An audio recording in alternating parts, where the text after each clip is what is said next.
গ্রাম Kaigram, post রনবাগা, থানা সিংড়া, জেলা নাটোর।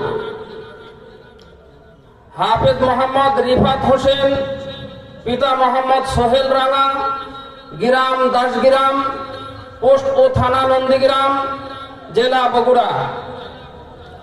হাফেজ মোহাম্মদ সাদিক, পিতা মোহাম্মদ নাজমুল হোসেন, গ্রাম ভরতেতুলিয়া, পোস্ট ভাটরা, থানা নন্দীগ্রাম, জেলা বগুড়া।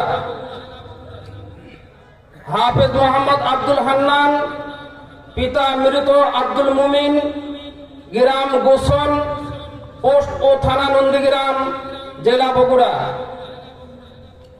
হাফেজ মোহাম্মদ আরাফাত হোসেন, পিতা মোহাম্মদ আব্দুল হাকিম, গ্রাম ভাদুম, পোস্ট ও থানা নন্দীগ্রাম, জেলা বগুড়া।